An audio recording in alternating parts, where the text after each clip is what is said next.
Ghatak Pluto എന്ന് പറഞ്ഞാൽ അത് ഒരു ഇൻഫൻട്രി ബറ്റാലിയന്റെ ഏറ്റവും മോട്ടിവേറ്റഡ് ആയിട്ടും ഏറ്റവും ഫിസിക്കലി ഫിറ്റ് ആയിട്ടുള്ളവരും ഏറ്റവും ഓപ്പറേഷൻ ആയിട്ടുള്ള ചെയ്യാൻ കഴിവുള്ളവർ തെരഞ്ഞെടുത്ത് ചെയ്യുന്ന ഒരു ചെറിയ ടീമാണ്. അപ്പൊ സ്പെഷ്യൽ ഫോഴ്സസിനെ പോലുള്ള ഇപ്പം സ്പെഷ്യൽ ഫോഴ്സസിന്റെ മൊത്തം ടീമുകൾ അങ്ങനെയാണെങ്കിൽ നമ്മൾ ഘാതകിന്റെ ഇൻഫൻട്രി ബറ്റാലിയന്റെ ഒരു ടീമാണ് ഈ ഘാതക് പ്ലൂട്ടോ എന്ന് പറഞ്ഞാൽ.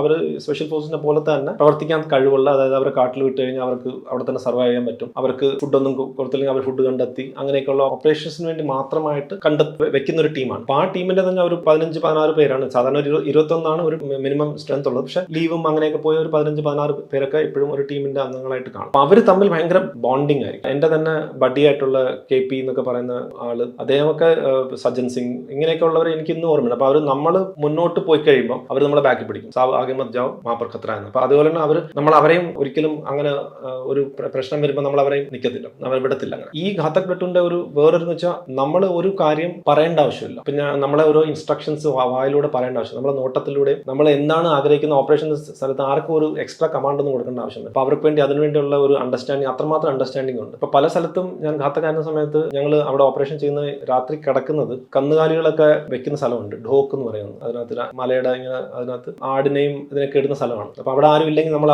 രാത്രി ഭയങ്കര തണുപ്പായിരിക്കും. 2-3 പേരെ നമ്മൾ സെൻട്രി ആയിട്ട് വെളിയിൽ നിർത്തി ബാക്കിയുള്ളവരെല്ലാം അകത്ത് കിടക്കും. അപ്പൊ ഇത്രയുള്ള സ്ഥലത്ത് ഇപ്പൊ ഞാനും ഈ ജവാന്മാരും എല്ലാവരും ഒരുമിച്ച് കിടക്കും. അതിനകത്ത് ഈ ആടും കാണും, പശുവും കാണും, എല്ലാം ഞങ്ങൾ അതിനകത്തായിരിക്കും കിടക്കുന്നത്. അപ്പൊ അങ്ങനെയൊക്കെ കിടക്കുന്ന ഒരു, അല്ലെങ്കിൽ അങ്ങനെയൊക്കെ ജീവിതത്തിൽ നിൽക്കുമ്പോൾ വളരെയേറെ ക്ലോസ് ബോണ്ടിങ് ആണ്. അപ്പൊ അവരാണ് ആക്ച്വലി എന്റെ കല്യാണത്തിന് വരെ അവർ വന്നിട്ടുണ്ട്. അപ്പൊ അവർ അവിടെ നിന്ന് ലീവ് എടുത്ത് നമ്മുടെയൊക്കെ ഇതിന് വേണ്ടി അത്രമാത്രം സ്ട്രോങ് ആയിട്ടുള്ള ഒരു ബോണ്ടിങ് ആണ്. ഇന്നും നമ്മൾ അവരായിട്ട് വളരെ ക്ലോസ്. അപ്പൊ എനിക്കൊന്ന് ഘാതകിന്റെ ട്രെയിനിങ് ആൻഡ് ബോണ്ടിങ് വളരെ സ്ട്രോങ് ആണ്.